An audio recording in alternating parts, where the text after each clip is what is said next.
জাহান্নাম থেকে মুক্তি পাবে কি পাবে না, কিয়ামতের যে ভয়াবহতা আছে ওই ভয়াবহতা থেকে মুক্তি পাবে কি পাবে না, পুলসিরাতের ভয়াবহতা থেকে মুক্তি পাবে কি পাবে না, ডান হাতে আমার ভয়াবহতা থেকে মুক্তি পাবে কি পাবে না, ওইটা নিয়েও তোমাকে টেনশন করতে হবে না, দুনিয়া দুনিয়া নিয়েও তোমাকে টেনশন করতে হবে না। এটা প্রতিদান একমাত্র আল্লাহ তাআলা তোমাকে। এটা কখন যখন আমার নিয়ত আপনার নিয়তটা খালেস হয়ে যাবে, যখন আমি কাকুতি নিয়ত অনুসারে আল্লাহর কাছে একটা বুঝে ফেলবো। এইবার আসেন রাসূল কারীম সাল্লাল্লাহু আলাইহি ওয়াসাল্লামের একটা হাদিস পর্যবেক্ষণ করে, যে হাদিসটা আল-কামা ইবনে ওয়াক্কাস আল-লাইসি রাদিয়াল্লাহু তাআলা আনহু বর্ণনা করেন।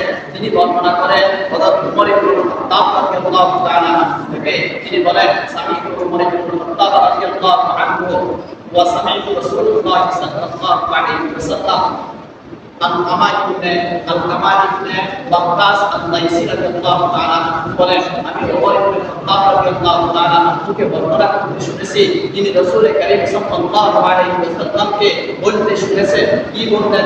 রাসূল কারীম সাল্লাল্লাহু আলাইহি ওয়াসাল্লাম বলেন, ইন্নামাল আ'মালু বিন্নিয়াত, সমস্ত আমাল সমস্ত ইবাদত নিয়তের উপর নির্ভর করে। তুমি যদি নিয়ত করো যে আল্লাহ আমি এই কাজটা করব, এই নিয়তের উপর তোমার নির্ভর করবে আল্লাহ আমি তোমাকে খুশি রাজি খুশি করার জন্য এই কাজটা করতেছি, এই নামাজ পড়তেছি, রোজা রাখতেছি, হজ করতেছি, ইবাদত করতেছি। দুনিয়ার সব মানুষ একদিকে চলে যায়, সব মানুষ তোমরা বিরুদ্ধে করো, আল্লাহকে যদি রাজি খুশি করতে পারো তাহলে ওই সওয়াবটা আল্লাহ তাআলা তোমাকে দান করবেন।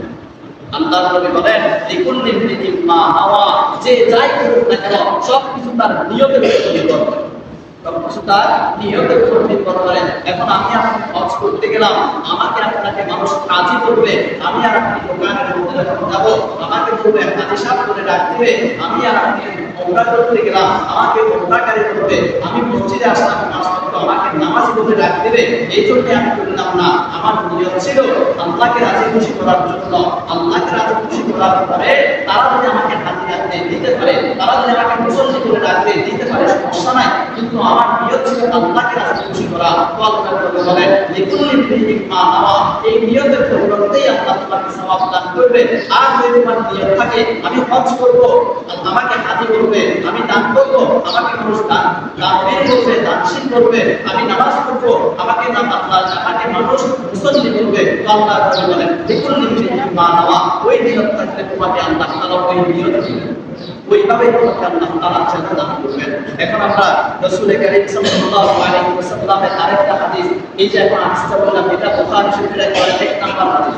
রাসূল কারীম সাল্লাল্লাহু আলাইহি ওয়াসাল্লামের আরেকটা হাদিস পর্যবেক্ষণ করে রাসূল কারীম সাল্লাল্লাহু আলাইহি ওয়াসাল্লাম ওই হাদিসের মধ্যে বলেন, ইন্নাল্লাহা লা ইয়াকবালু মিনাল আমালি, ওই বান্দার আমল আল্লাহ তাআলা কবুল করবেন না।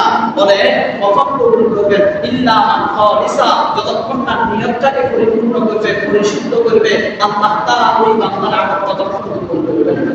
আপনি হজ করছেন 100 বছর হায়াত পাইছেন, 100 হজ করছেন, আপনি যাকাত দিয়েছেন 100 বছর হায়াত পাইছেন, যাকাত 100 বছর দিয়েছেন, আপনি 80 বছর ইবাদত করলেন, তাহাজ্জুদ করলেন, ওই ইবাদতটা আপনার কবুল হবে না যতক্ষণ আপনার নিয়ত খালেস হবে, যতক্ষণ আপনার অন্তর পরিশুদ্ধ হবে। সামনে আমাদের কোরবান আসতেছে, এই কোরবানটাকে আমরা দিয়ে এমন তামাশা করি, এলাকার মধ্যে আমরা এত বড় কোরবান দিবে যে আমাকে বলবে কোরবানটা সবচেয়ে বড় কোরবান দিয়েছে।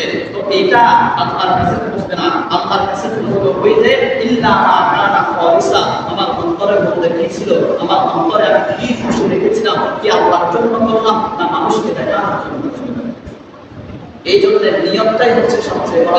সমস্ত আমল নিয়তের উপর নির্ভর করে। আমরা রাসূল কারীম সাল্লাল্লাহু আলাইহি ওয়াসাল্লামের আরেকটা হাদিস পর্যবেক্ষণ করে রাসূল কারীম সাল্লাল্লাহু আলাইহি ওয়াসাল্লাম, আর এটা বলার সময় নাই, শুধু অর্থটা বলছি। রাসূল কারীম সাল্লাল্লাহু আলাইহি ওয়াসাল্লাম বুখারী শরীফের 691 নম্বর হাদিসের মধ্যে আল্লাহ নবী বলেন যে যদি কোনো বান্দা একটা ভালো কাজ করার নিয়ত করলো, ওই বান্দা নিয়ত করলো আমি ভালো কাজটা করব, আমি ওই বান্দাকে 2টা টাকা সওয়াব দান করব, তো আল্লাহ তাআলা ওই বান্দার আমলনামায় পরিপূর্ণ একটা নেক আমল যোগ করে দেবেন।